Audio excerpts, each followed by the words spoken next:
G'day, here we are out again for a nice walk, taking Freya out for a bit of a stroll down by the creek.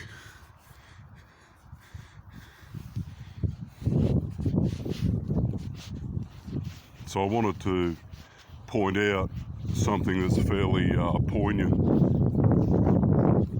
and very relevant to what's just taken place on the 31st of August and of the situation leading up to that, and the debate and the controversy that some parties have tried to raise over the people of Australia coming out to march for their country.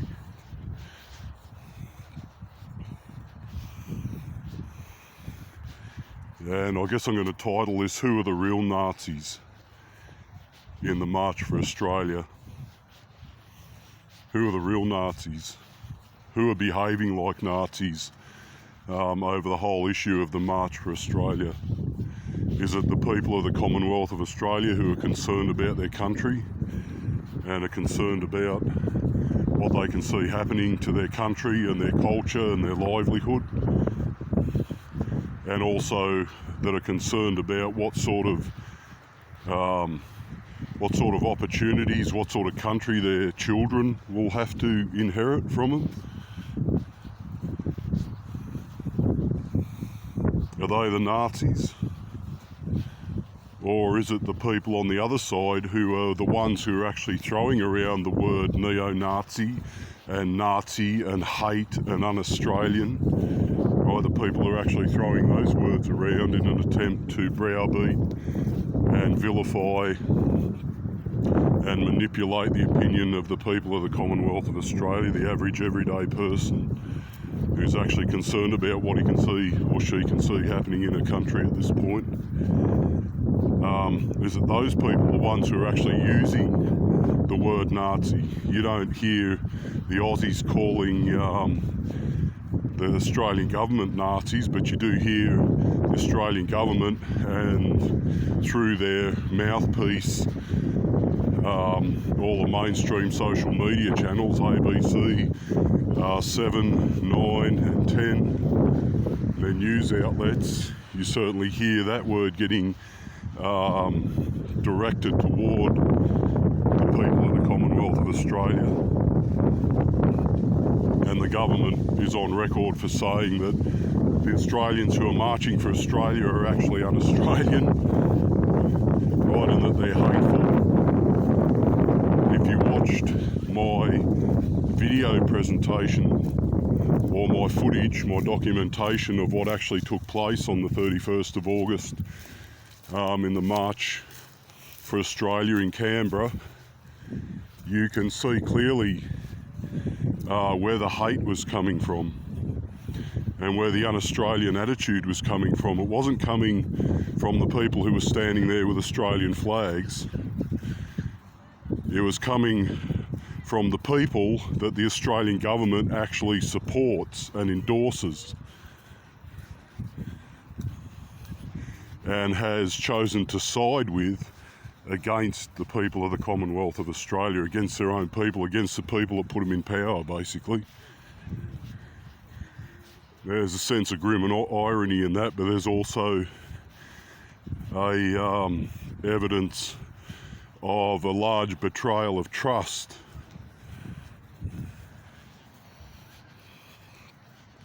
Where the government has really betrayed the trust of the people of the Commonwealth of Australia. The government that is actually there to look after the interests, primarily the interests of the people of the Commonwealth of Australia, and to promote freedom of the individual and the peace and good government of the society as a whole in a democratic constitutional monarchy.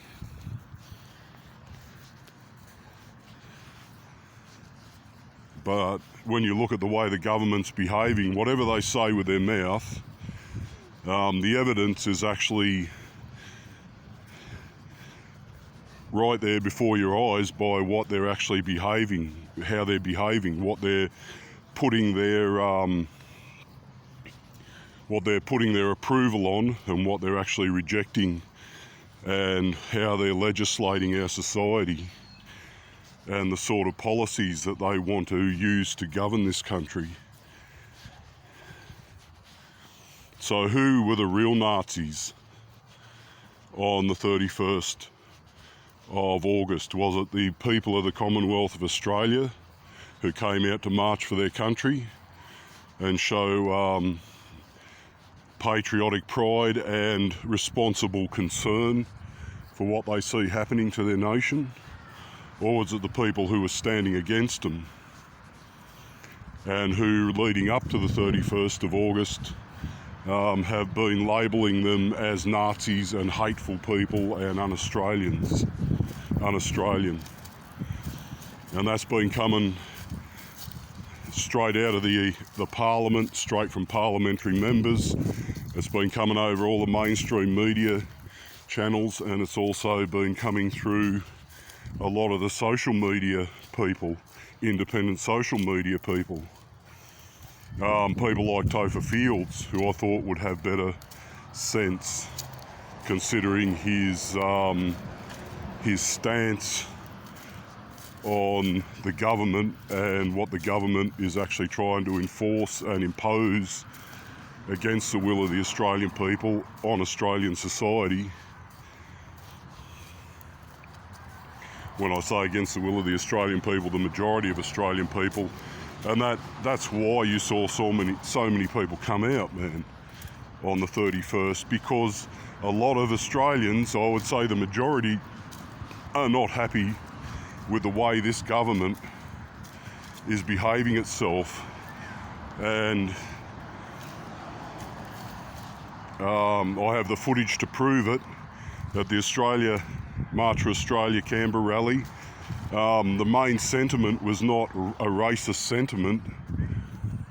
It was actually a anti-government sentiment. And I think that's why the government was trying to vilify and browbeat and condemn the people of Australia, to try to guilt them out of their opinion and out of their convictions that the Australian government is no longer acting in the interests of the majority of the people of the Commonwealth of Australia. The people, right, of the Commonwealth of Australia. Not the minority of the people, but the people as a whole. And not in the interests of a foreign entity, but in the interests of the people of the Commonwealth of Australia, of this land. So who are behaving like the real Nazis? Well, you can learn a lot from history, and I've said it before, and I'll probably say it again. The internet is one of the greatest tools that you have at your disposal in order to do research, and to be able to look at historical facts, look at present facts from all different angles. You've never had a better research tool than the actual internet itself. There's a lot of information out there, there's a lot of data, and all you have to do basically is type in what you're looking for and start going through the data and reading it and assimilating it, and then processing it from a critical perspective, and you can pretty much see what's going on in any given situation. The reason why so many people are deceived, because that tool is sitting right there on their desk and they never bother to use it. Well, they never bother to actually apply themselves, make the effort to look at what's happening, man. Do your own research.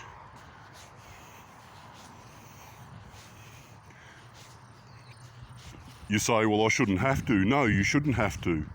But that's not the reality that we live in, right? I know we shouldn't have to. We should be able to trust the government. We should be able to trust the news media. But as you'll see from this article that I'm about to read to you, both the government and the news media can be corrupted and can then be pushing an agenda that is actually not conducive to the well-being and the peace and security of the people, or the prosperity or the spiritual welfare of the people that they are governing. Right, and unfortunately, if you can't see that we're living in those times, just cast your mind back to COVID-19 and the hellish responses and completely disproportionate responses that the government tried to force upon the people of the Commonwealth of Australia. Completely disproportionate. Right, and their own influenza pandemic plan actually calls for proportionate responses, and it actually gives you charts that show the levels of threat and the levels of response that are expected in that situation. And I've read it. It's out there, mate. That's what I'm saying. All this information is there. Right, it's, you know, you just have to go and find it. You just have to make the effort to do the research, mate. That's all. I read it. I read that. I've got a copy of it. I downloaded the PDF. I've got copies of all this stuff.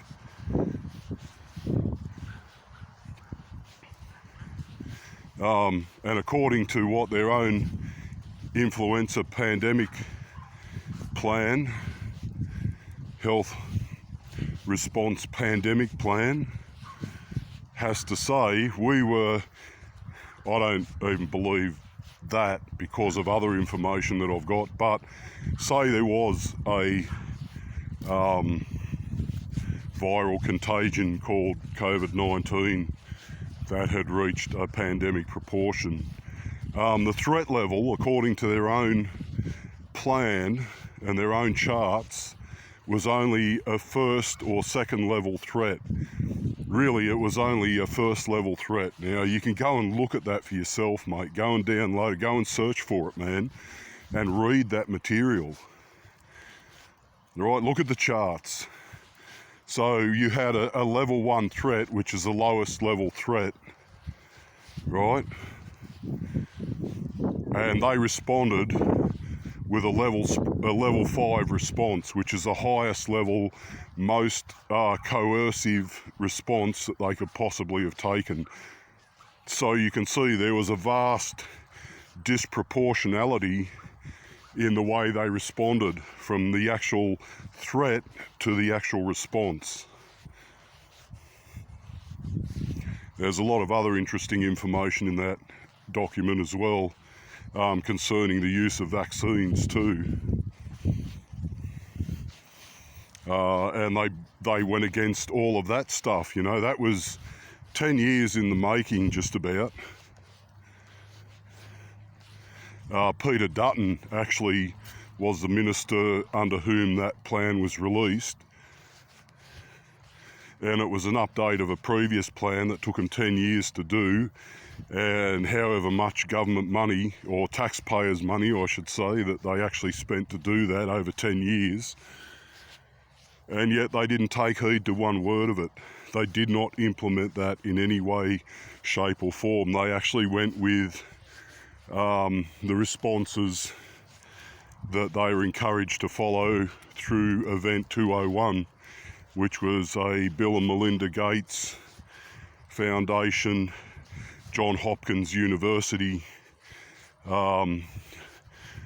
role play gaming strategy simulation of a global pandemic. And one of the main people who ended up in the position of one of the chief advisory institutions here in Australia that the government was actually getting their advice from One of those people was there and took part in that, an Australian woman called Jane Halton. Right, so pretty much every Western nation had a representative in that role play simulation, and they responded exactly the way, and Jane Halton was actually noted to have responded the most, went for the most severe or disproportionate responses, you know, went straight for the jugular when a kick in the shin probably would have been enough, right?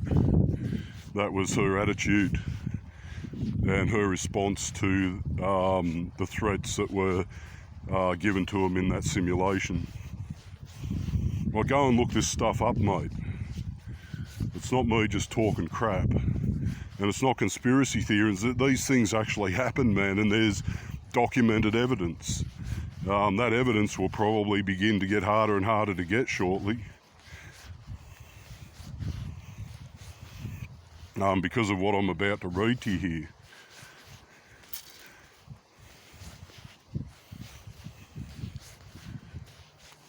You can see the title there, Nazi Propaganda and Censorship. I thought that was actually a relevant topic. So you can learn a lot from history if you bother to take the time to research and study and read a little bit. Or even if you're too lazy to read, go and find some accurate stuff on a podcast or a video presentation, and just sit there and watch it a couple of times or listen to it a couple of times and let the information soak in and think about what you're hearing. It's actually better oftentimes to read stuff because you can stop and contemplate what you're actually, the data that you're actually receiving at that point. And it's a lot, you make connections sometimes a lot quicker, but if the information is good, mate, you'll draw the connections. If you can think critically, that is. That seems to be something that's going by the wayside too, is the ability for people to think critically. But clearly it hasn't completely abandoned Australia.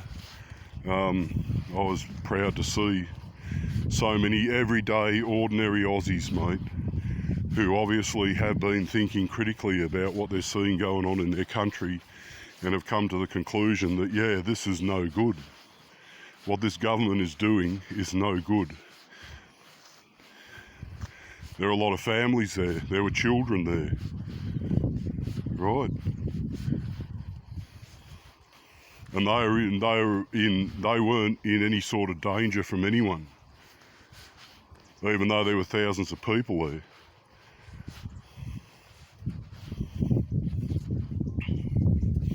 In fact, I dare say that if anyone had tried to cause trouble to those children, they would have had a whole group of Aussies come to deal with them post-haste. So there were no shenanigans, mate. But what I'm saying is that it was people, there are some people left in our society that can think critically and that have gone to the effort to do some sort of research and can actually think critically about what they're seeing even over mainstream media, and can see that the policies that the government is enforcing on this society are actually not helpful to this society at this point.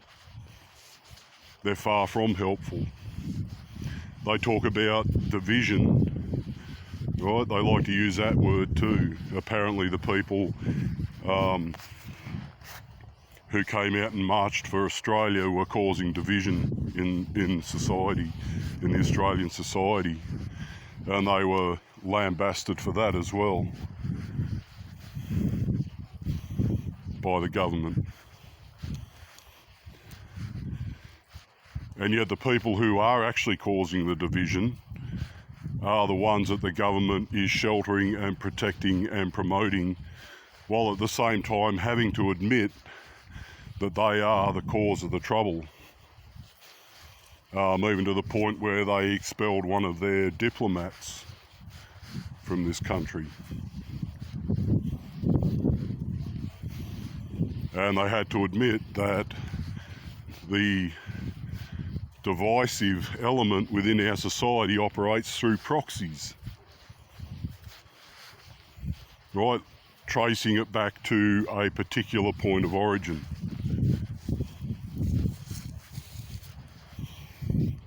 So the government itself is basically a pack of hypocrites and a pack of liars and gaslighters at this point, because they've had to actually act on information that shows the truth of who the real divisive element is and how they operate in Western society. And yet they lie. They won't confront those people. They will actually endorse them and support them when they come out to cause division. And then the people of the Commonwealth of Australia, who are actually concerned about their country and the future of their country, who are not causing division but are actually standing together in unity as Australians, right? They're not standing for some sort of foreign overseas power or ideology or group of people. They're actually standing up for the Australian people and the Australian culture and Australian ideology.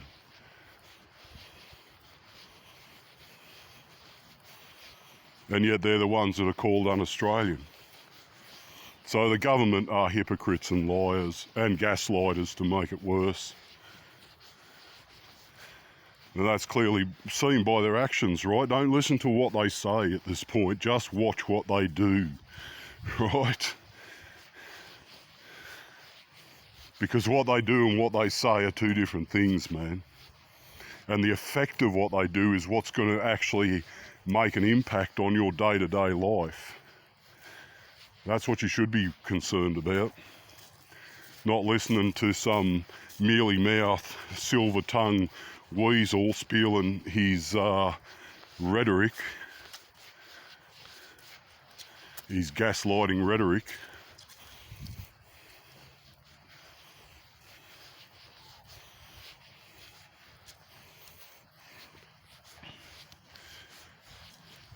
So who were acting like Nazis? Well, if you consider the level of propaganda and censorship that the government is employing against the people of the Commonwealth of Australia at this point, you would have to say it's not the people who went out there and marched on August 31st, it's the government itself. They are the ones who are using the Nazi rhetoric, who are actually, and this is why I say they're gaslighters, typical narcissistic gaslighting, right? If you want to use all the psychological, modern or popular terms that people like to throw around these days, right? What the government has been doing to the people is just classic narcissistic gaslighting, right? Accusing you of the very thing that they are guilty of and trying to make you feel guilty for something you're not even doing wrong.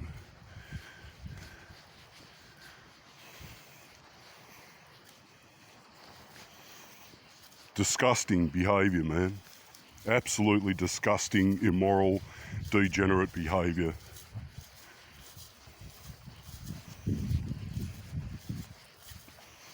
From people that we entrusted to govern our country for our benefit and our well-being.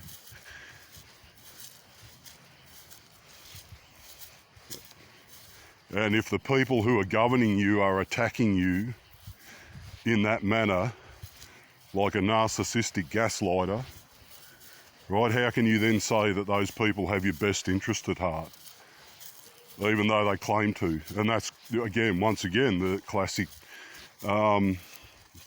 tactics of a narcissist. Right, they claim to love you, but when it comes down to it, they're only there for their own interests.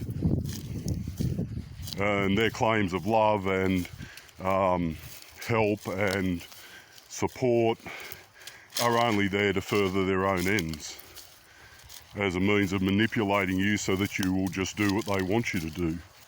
and further their ends and their well-being and their interests, rather than the interests of the people as a whole. Or, you know, in a relationship, the relationship is not just one person, it's two people, or it's a whole family, right? But if there's one person in that family who's just trying to manipulate the rest of the family for their own, to promote their own agenda and to promote their own prosperity, and you're not working together as a team,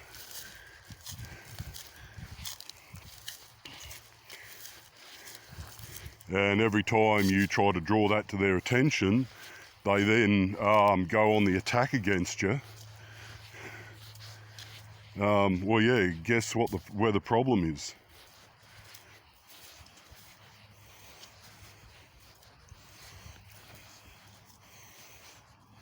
So this is highly relevant. Nazi propaganda and censorship. Now I'll read down through here, and I just want you to think about what I'm reading and tell me whether you can see these things emerging in Australian society today. Just tell me, man. Right? Can you see these very things emerging in Australian society and Australian culture, and the way that the Australian government is enacting policy against the Australian people? Apparently on behalf of the Australian people, right? So yeah, we love you, we're just trying to look after you, we just want the best for you. But at the same time, they're actually stripping away all the things that actually make life good for you. for their own benefit and for their own interests, for their own agenda.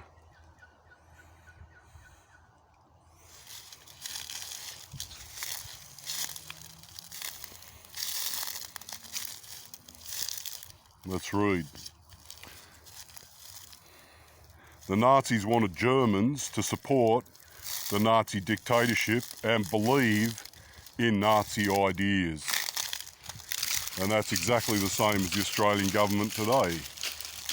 They want you to believe in their ideology. No matter what your own philosophy and ideologies are, they want you to believe that their ideology is right and yours is wrong, basically, if it doesn't line up with theirs. And they want you to support their party, their political party. To accomplish this goal, they tried to control forms of communication through censorship and propaganda. Right, well, what have we got looming on the horizon in December? Right, if you want to see how that will play out, go and have a look at England. Right, because they've just enacted the same laws, and the very day that they enacted those laws, it wasn't just a digital identification system, it wasn't just a ban on, what they would then consider underage access to the internet. It was full-on censorship from day one, mate. They started stopping not just what young people could see, but what anyone could actually see on the internet. Once again, mate, all that information is out there. Like, it's happened, it's happening ahead of us. So if we're too stupid to actually go and have a look and see what one of our parent country, right, the founding country of this country, is actually doing at this point with the very same policies to their own people, with the same sort of left-wing government, woke left-wing government, the same as we've got here, right? Well then, mate, if you can't go and have a look at that and say, oh, I think they might do the same thing here, right? That's like putting two and two together and getting 4, man, right? It's not rocket science. Most children learn to do that by the time they're 3 or 4, man.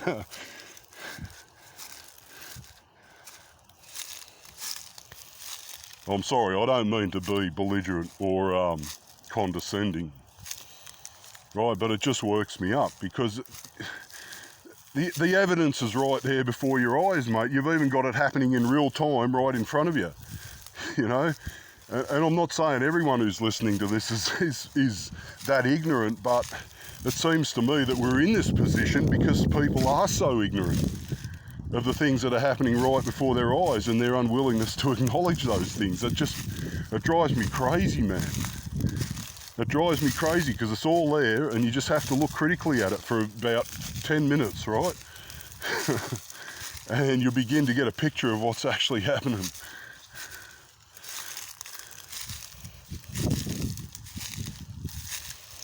So, to accomplish this goal, and that's what I'm saying. You think this is just going to be about looking after young people on the internet? No, as soon as they get that power, and they're already doing it. They started doing it during COVID-19. The amount of internet censorship and censorship of free speech during COVID-19, when they thought they could get away with it, right, was absolutely insane for a democratic constitutional monarchy. And it wasn't just here, right, it was in just about every Western democratic nation around this earth. So who's really controlling the agenda? Right, who's actually deciding what's good and what's bad for you as an individual? It's not even your own government at this point.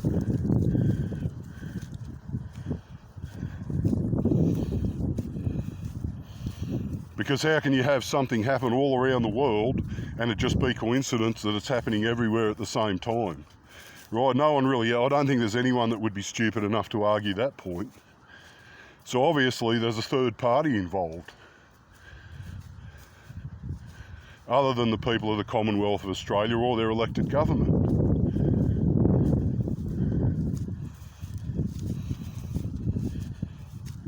But that's another topic of discussion again. There's plenty of information about that too if you bother to go and research it.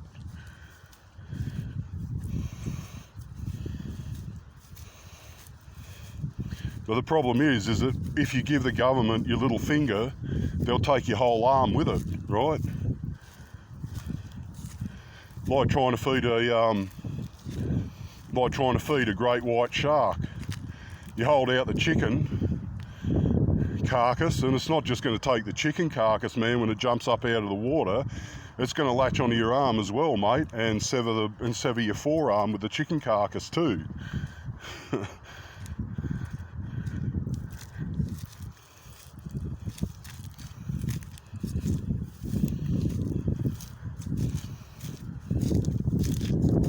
So if you think that they're just going to, the social media ban is just about looking after the children, young people in Australia, you're going to find out, if you don't stand up against it now and start telling the government that you're not on board for it,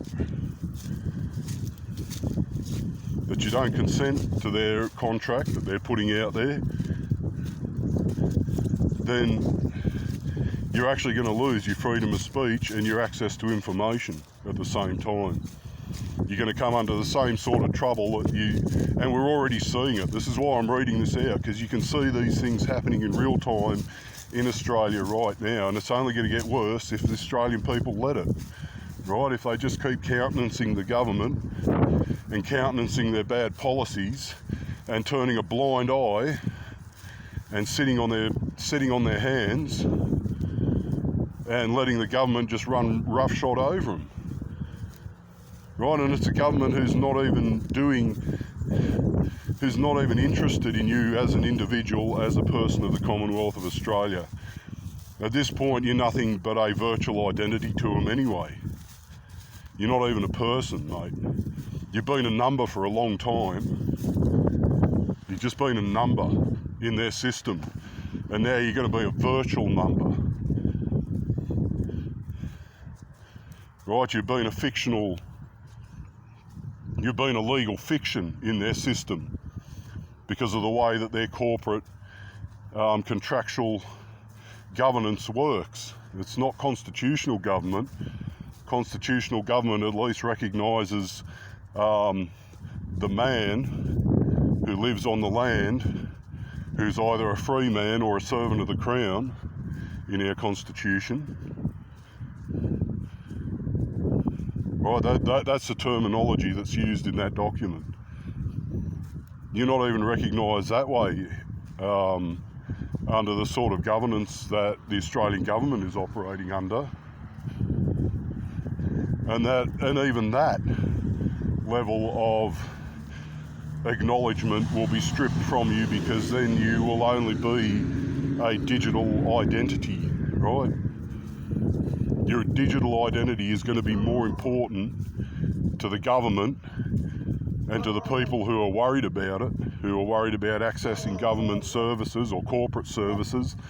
You're going to be more worried about your digital identity than your actual real life identity, and your digital standing than your actual real life well-being, right?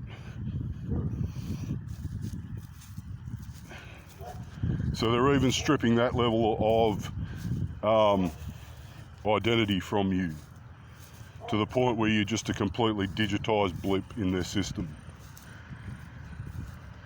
They don't want to have to deal with real people, with living people. They don't want to have to deal with it. They just want to deal with a digital blip, and it won't even be them dealing with you. It'll just be an AI that deals with you, so you'll be governed by a machine. Well, that's where this system is heading. Oh, that's just hyperbole. Oh, really? Right, we'll go and have a look and actually see what the documentation has to say. Right?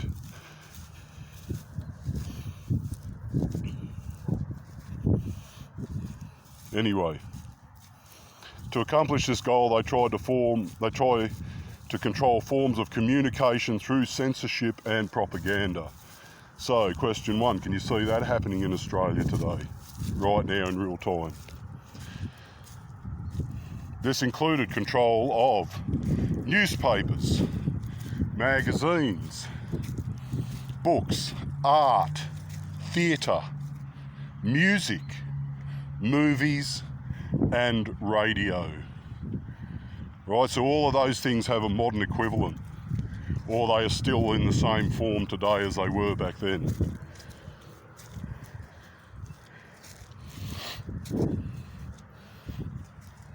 So that's how they push their propaganda on you, and that's the sort of things that they're censoring. Everything that you get your information from, and a lot of things that you actually get your enjoyment of life or your ideology from, or the things that actually make you feel connected to mankind as a whole. They're the very things that they're censoring. Come on. The very things that people indulge their leisure time in. Movies, music, theatre, art, books. Right?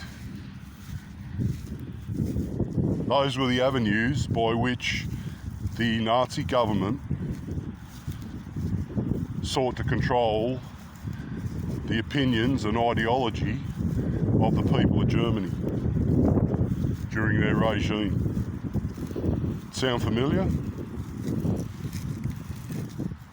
How did Nazis use censorship? And I mean, this is really only a very basic article. You can go a lot deeper than this, but this is a good point to jump off from, right? It's a good springboard, and it gives you a basic overview of what I'm saying, of what I can see. And from this, you should then be able to answer who are the people in this country who are actually acting like Nazis. Right? Is it the people of the Commonwealth of Australia, or is it the people who are governing them? Wait. When the Nazis came to power in 1933, the German Constitution guaranteed freedom of speech and freedom of press. Right, so as a democratic constitutional monarchy, we have to some degree, those same guarantees, if not outright, at least implied.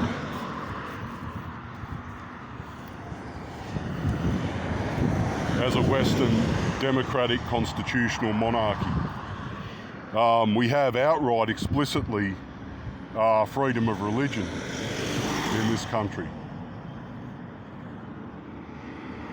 Right, that's actually enshrined in our constitution. I bet they hate that.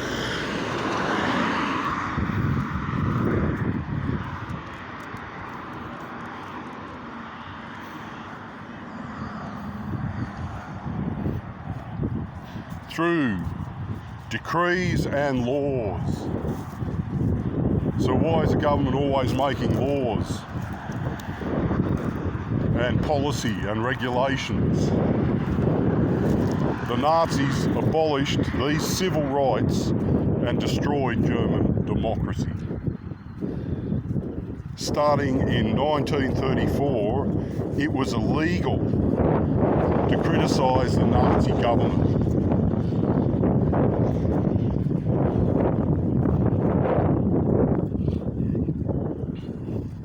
Well, you saw that here in this country during COVID-19. I remember a mother of 2 children being arrested because she posted something that was against the government narrative about COVID-19. Right? Under the censorship laws that have been in place in Britain even before their digital ID, their digital censorship or digital access ban basically came in, they already had censorship laws where there were cops, UK cops coming around to people's houses and arresting them and charging them for speaking out against the government narrative. Right? In a democratic constitutional monarchy.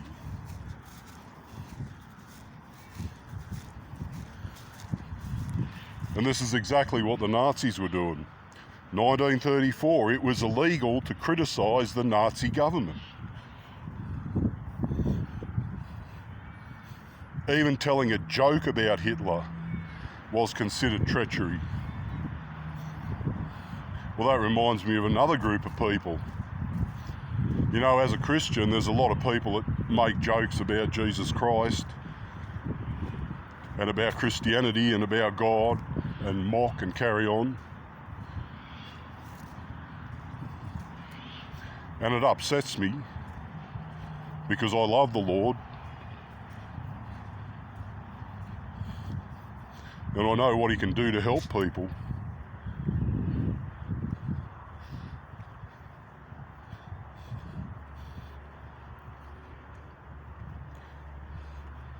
But I know that the problem is not between that person and myself. The problem is between God and that person. And He'll deal with them personally. It's not up to me I can speak up, absolutely, and I do speak up according to what the Bible says, not according to my own rhetoric or opinion, but I try to take God's part and speak His word in those situations where I have the opportunity to do so, without violence, without hate. Right? But trying to warn the person that if they keep provoking God, He's not going to be mocked forever. And you know, at the end of the day, some of the stuff that people have to say can be amusing from a worldly perspective. But I don't consider it treachery to the point where I'm going to try and imprison that person, or I'm going to try and hurt that person, or I'm going to try and take away their freedom or their right to their own opinion. But there is a religious group who actually does that, and who've actively pursued people with a death penalty on them because they mocked their prophet or mocked their religion or made a joke about them. And that's exactly what the Nazis were doing. And if Albo gets his way, mate, that'll be exactly how it is in this country too. You won't be able to say anything against Albo. You won't even be able to make a satirical joke about him, the way you often see in the political satire cartoons in the newspapers. Right, that'll be treachery, and they'll come and lock you up for it. Come on! Schalmeier!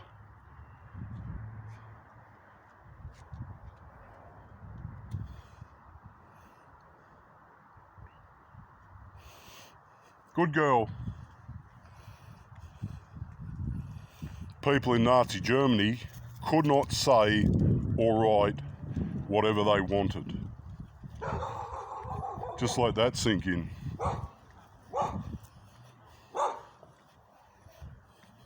Because of the government censorship on their free speech.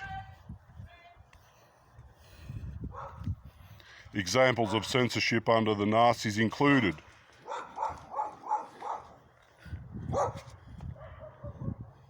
Hey Ruth, how's it going?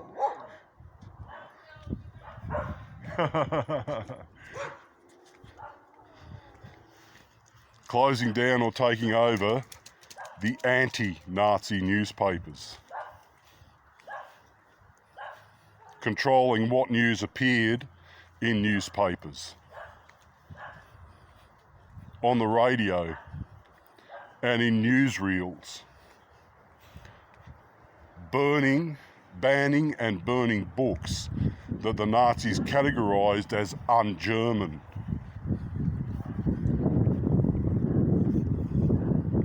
I wonder if they'll be doing the same thing with material that the government considers un-Australian here shortly, and are already doing in some cases. So tell me, can you see this sort of thing happening here in your own country? Controlling what soldiers wrote home during World War II. So they were some of the ways that they were censoring the access to information in order to control a narrative and what people believed and what they thought, what their ideology was. How did the Nazis use propaganda? So that's the other side of it. So on one hand, you're suppressing freedom of speech, and on another hand, you're actually you're promoting a particular narrative that may or may not be true, and may or may not be in the best interests of the people of that country or group of people that you're trying to convince it through your own narrative. So on one hand you're silencing a narrative, and on the other hand you're actually then replacing it with a different narrative. And that's how you manipulate people en masse, if you can access their media and their sources of information. If you can control those and you use those two tactics, you can then actually change the way people perceive reality. At least the people who are willing just to go along with it, who won't research and think about things critically for themselves. The Nazis used propaganda to promote their ideas and beliefs. Beginning in March 1933, the regime tried to centralise.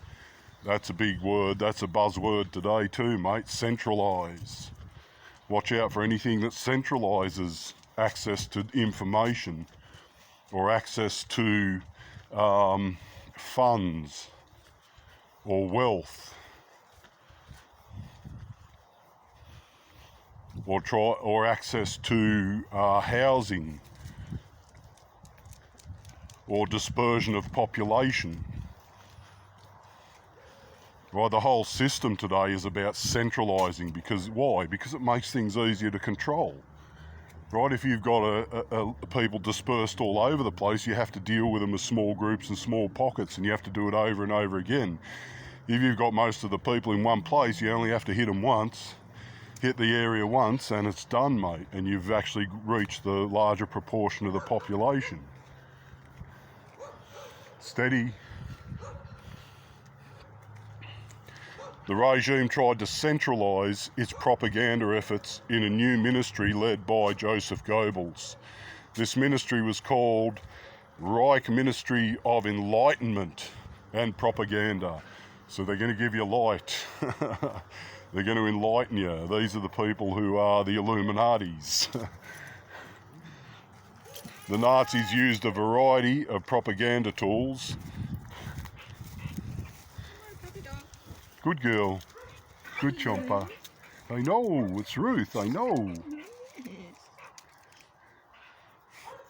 Just doing a bit of a presentation on who the real Nazis are in Australia at the moment. Who are they? The people who are actually throwing the word Nazi around against the people of the Commonwealth of Australia. Is this So there was a lot of government rhetoric. There was a lot of rhetoric from the Australian government calling the people that came out and marched on the 31st a bunch of Nazis and a bunch of hateful, racist people. You're suggesting they're the Nazis? I am. And I actually just Googled censorship and propaganda in Nazi Germany. And I'm reading out the article, and the very things that they were getting up to in Nazi Germany are the very things the government is doing to us right here today, right?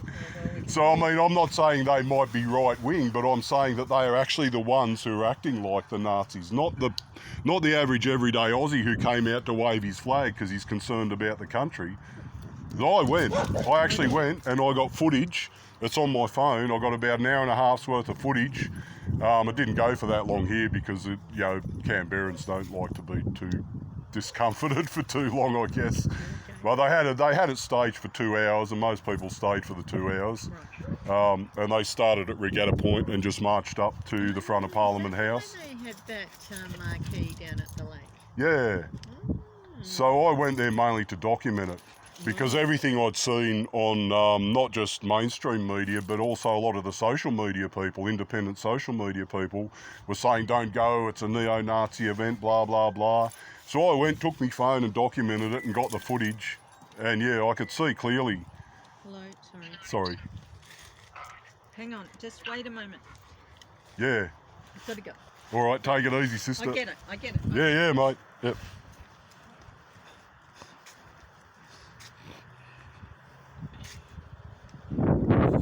The Nazis used a variety of propaganda tools to spread Nazi ideas, right? So once again, they're after your ideology. That's how they change people's worldview and their opinions, through constantly bombarding you with a particular ideology while taking away anything that will oppose that ideology, right? And make you think contrary to it, make you at least question it. Example of propaganda under Nazis included glorifying Adolf Hitler by using his image on postcards, posters, and in the press. Right? They all love to get their face in the press, don't they? And there's a group of people who have images of their religious leaders who like to display those here in a country that is not of the same religious background or ideology or philosophy as those leaders. So that's a form of propaganda. Especially if you then associate that image, which you are proclaiming is a just social cause, a social justice cause, right? So you associate something that you're saying is right with the image, and then people begin to think that that person is actually a good person, when in reality, if you bother to do the research on how some of these people behave, whose images are being promoted around this country, if you begin to look at their lives and how they behave and how they treat other people, you actually find that the exact opposite is true. Spreading negative images and ideas about Jews in film, in magazines, films, cartoons, and other media. right? Well, they were doing that here, not just to Jews, but to everyday, ordinary Australian people who love their country, right, and who are concerned about what's happening in their country, both for their own sakes and their children's sake. Making radios more affordable so that Germans could listen to Nazi ideas and news. Oh, how about that? So giving people access to their technology so that they can program you through that technology. Wow. No, so there's a TV in every home. There's a smart TV at this point in just about every home in this country. And everyone's got a phone, mate.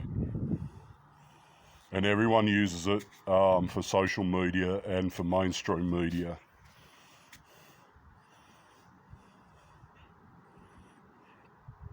Even the poorest people have a phone.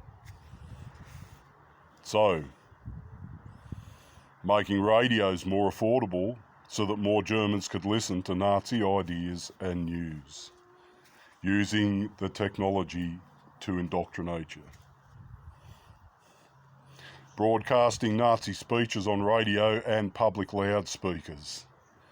Organising large and celebratory Nazi Party rallies, creating groups like Hitler Youth and League of German Girls that fostered Nazi ideas. So these groups are not...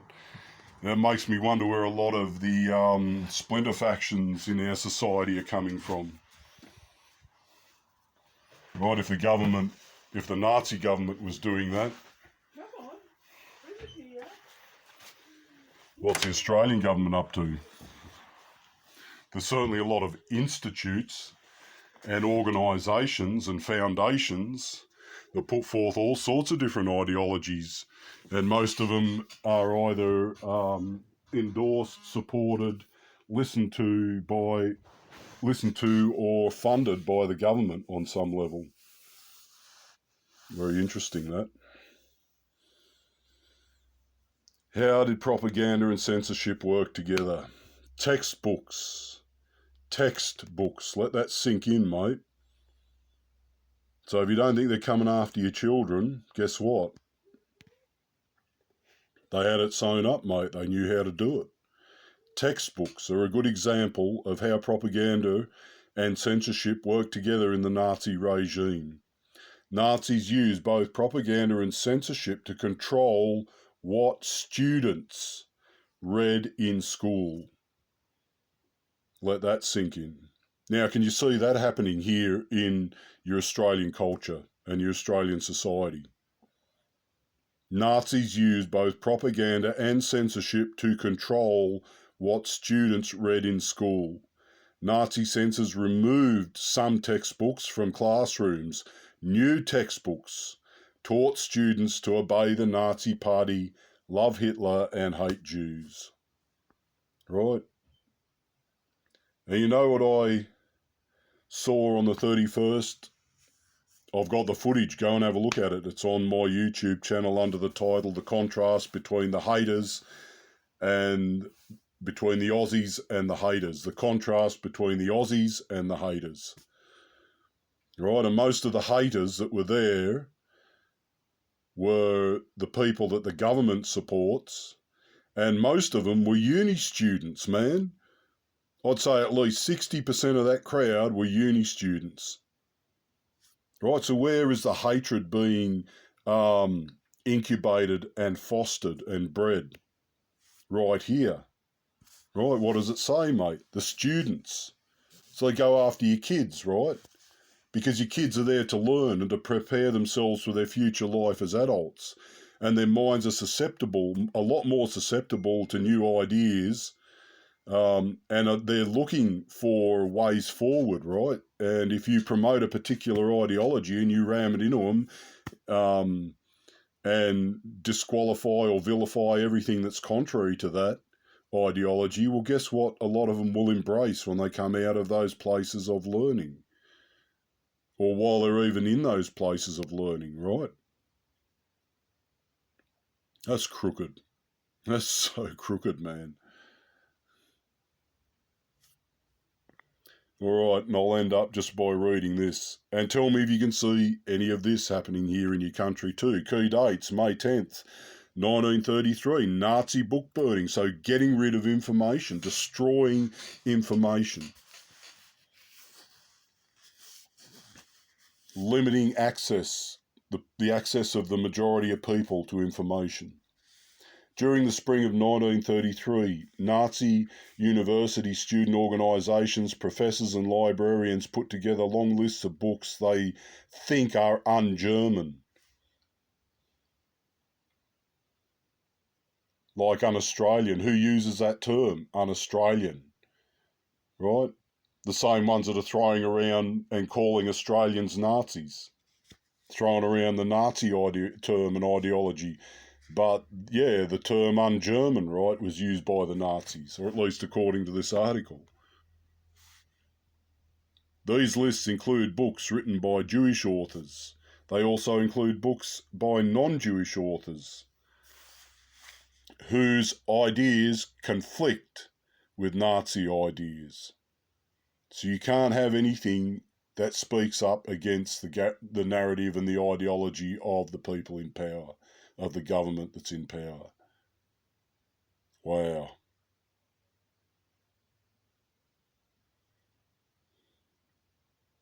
On the night of May 10, 1933, Nazis held book burnings. They marched by torchlight in nighttime parades, sing chants, so they even think it's a great thing to be doing. Or that's how the government is trying to portray it, that you're on the right side of history by doing this. Sing chants and throw books into huge bonfires. On that night, more than 25,000 books were burned, and they weren't all by Jewish authors, mate. Right? March 28, 1935, premiere of the propaganda film Triumph of the Will. Leni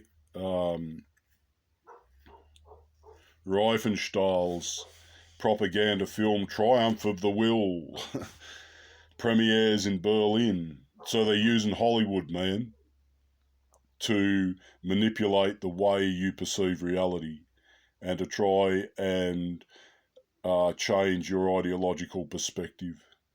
They use Hollywood, mate. The film shows footage taken from the 1934 Nazi Party rally at Nuremberg. The footage from the rally shows smiling children, cheering crowds and uniformed Nazis. It features military parades and a speech by Adolf Hitler. Triumph of the Will become one of the most infamous Nazi propaganda films. September 1939, banning Germans from listening to foreign radio. So you won't be able to use your VPNs, man, to access the internet through foreign servers. World War II begins in September 1, 1939. Shortly afterwards, the Nazi regime makes listening to foreign radio broadcasts illegal. This is an attempt to control what information Germans hear about the war. The Nazi regime sees news and information from outside Germany as a security threat. Right, so that's their excuse. It'll be the same thing here, mate. Old ASIO will even get in on the act at that point, I'll guarantee you. And it'll be for the protection of the people of Australia. They are worried about foreign radio broadcasts which some Germans can access on their home radios. Later in the war, the regime even sentences people to death for listening to foreign radio stations. Right? So tell me, can you see those things happening here right now in real time in Australia, or the seeds of those things beginning to sprout and germinate in this country? And then you tell me who's actually acting like the Nazis here in this country. Is it the people of Australia who are proud of their country? Or is it the government of Australia who is calling them Nazis? Who are the real Nazis, mate?